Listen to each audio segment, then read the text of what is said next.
ਅੱਜ ਟਰਕੀ ਦੇ ਪ੍ਰੈਜ਼ੀਡੈਂਟ ਨੇ ਖੁਦ ਮੰਨ ਲਿਆ ਵੀ ਬਹੁਤ ਸਾਰੀਆਂ ਕਮੀਆਂ ਹੋਈਆਂ ਹੈਗੀਆਂ ਆ ਜੀ, ਮੁਲਕ ਦੇ ਰਿਸਪੌਂਸ ਦੇ ਸੰਬੰਧ ਦੇ ਵਿੱਚ। ਜੋ ਉੱਥੇ ਸਭ ਤੋਂ ਖਤਰਨਾਕ ਜੋ ਅਰਥਕੁਏਕ ਆਇਆ ਸੀ। ਹੁਣ ਤੱਕ 12,000 ਤੋਂ ਵੱਧ ਲੋਕਾਂ ਦੀ ਮੌਤ ਹੋ ਚੁੱਕੀ ਆ। ਪ੍ਰੈਜ਼ੀਡੈਂਟ ਰੈਸਿਪ ਐਰਦੋਗਨ ਉਸ ਏਰੀਆ ਦੇ ਵਿੱਚ ਵਿਜ਼ਿਟ ਕੀਤੇ ਹੈਗੇ ਆ ਜਿੱਥੇ 3300 ਤੋਂ ਵੱਧ ਲੋਕਾਂ ਦੀ ਮੌਤ ਹੋ ਚੁੱਕੀ ਹੈਗੀ ਆ। 7.8 ਮੈਗਨੀਚਿਊਡ ਦੇ ਭੂਚਾਲ ਦੀਆਂ ਜੋ ਪਿਕਚਰਸ ਆ ਰਹੀਆਂ ਬਹੁਤ ਹੀ ਦਰਦਨਾਕ ਹੈਗੀਆਂ। ਸੋ ਇਹਦੇ ਸੰਬੰਧ ਦੇ ਵਿੱਚ ਸਾਰੀ ਦੁਨੀਆ ਹੈਲਪ ਕਰਨ ਲੱਗੀ ਹੋਈ ਆ। ਪਲੱਸ ਜਿਹੜੇ ਟਰਕੀ ਦੇ ਲੋਕ ਆ ਵੱਖ-ਵੱਖ ਮੁਲਕਾਂ 'ਚ ਰਹਿੰਦੇ, ਉਹ ਵੀ ਆਪਣੇ ਮੁਲਕ ਨੂੰ ਵਾਪਸ ਜਾ ਕੇ ਆਪਣੇ ਰਿਸ਼ਤੇਦਾਰਾਂ ਦੀ ਜਾਂ ਆਪਣੇ ਮੁਲਕ ਦੇ ਲੋਕਾਂ ਦੀ ਹੈਲਪ ਕਰ ਰਹੇ ਹੈਗੇ ਆ।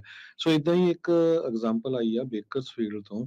ਬੇਕਰਸਫੀਲਡ ਦੇ ਵਿੱਚ ਟਰਕਿਸ਼ ਮੂਲ ਦਾ ਇੱਕ ਬੰਦਾ ਜੋ ਕਾਫੀ ਲੰਮੇ ਸਮੇਂ ਤੋਂ ਇਮੀਗ੍ਰੈਂਟ ਮਾਰਵਿਨ ਐਰਗੁਨ ਜਿਹਦਾ ਨਾਂ ਦੱਸਿਆ ਆ, ਇੱਥੇ ਰਹਿ ਰਿਹਾ ਸੀ। ਤੇ ਜਦੋਂ ਹੀ ਉਹਨੂੰ ਖਬਰ ਆਈ ਤੇ ਉਹ ਆਪਣੇ ਪਰਿਵਾਰ ਨੂੰ ਮਿਲਣ ਚਲੇ ਗਿਆ। ਕਹਿੰਦੇ ਵੀ ਉਹ ਸੇਮ ਹੀ ਉਹਦਾ ਪੁਰਾਣਾ ਓਲਡ ਟਾਊਨ ਆ ਅੰਟਕਾਇਆ ਜੋ ਐਂਸ਼ੀਅੰਟ ਬਾਰਡਰ ਸਿਟੀ ਆ, ਜਿਸ ਨੂੰ ਬਾਈਬਲ ਦੇ ਵਿੱਚ ਐਂਟੀਓਕ ਕਰਕੇ ਜਾਣਿਆ ਜਾਂਦਾ ਹੈਗਾ। ਕਹਿੰਦਾ ਵੀ ਇੱਥੇ ਕੋਈ ਬਿਲਡਿੰਗ ਨਹੀਂ ਹੈ, ਨਥਿੰਗ, ਐਵਰੀਥਿੰਗ ਇਜ਼ ਡਾਊਨ। ਤੇ ਸਭ ਤੋਂ ਅਨਫੋਰਚੂਨੇਟ ਪਾਰਟ ਇਹ ਆ ਵੀ 13 ਸਾਲਾਂ ਤੋਂ ਰਹਿ ਰਹੇ ਅਰਗੁਨ ਜੋ ਬੇਕਰਸਫੀਲਡ 'ਚ ਰਹਿ ਰਹੇ ਸੀ, ਉਹ ਜਰਮਨ ਦੇ ਥਰੂ, ਫਰੈਂਕਫਰਟ ਥਰੂ ਇਸਤਾਨਬੁਲ ਨੂੰ ਪਹੁੰਚਿਆ।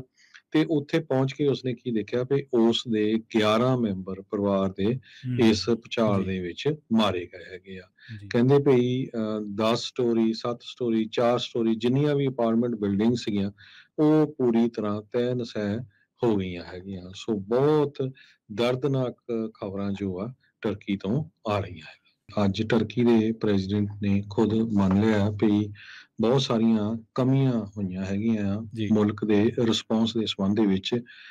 ਜੋ ਉੱਥੇ ਸਭ ਤੋਂ ਖਤਰਨਾਕ ਜੋ ਅਰਥਕੁਏਕ ਆਇਆ ਸੀ।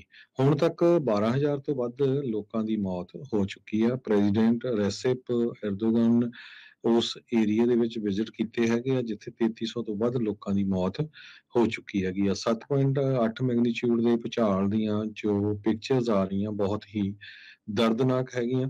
ਸੋ ਇਹਦੇ ਸੰਬੰਧ ਦੇ ਵਿੱਚ ਸਾਰੀ ਦੁਨੀਆ ਹੈਲਪ ਕਰਨ ਲੱਗੀ ਹੋਈ ਆ। ਪਲੱਸ ਜਿਹੜੇ ਟਰਕੀ ਦੇ ਲੋਕ ਆ ਵੱਖ-ਵੱਖ ਮੁਲਕਾਂ 'ਚ ਰਹਿੰਦੇ, ਉਹ ਵੀ ਆਪਣੇ ਮੁਲਕ ਨੂੰ ਵਾਪਸ ਜਾ ਕੇ ਆਪਣੇ ਰਿਸ਼ਤੇਦਾਰਾਂ ਦੀ ਜਾਂ ਆਪਣੇ ਮੁਲਕ ਦੇ ਲੋਕਾਂ ਦੀ ਹੈਲਪ ਕਰ ਰਹੇ ਹੈਗੇ ਆ। ਸੋ ਏਦਾਂ ਹੀ ਇੱਕ ਐਗਜ਼ਾਮਪਲ ਆਈ ਆ ਬੇਕਰਸਫੀਲਡ ਤੋਂ।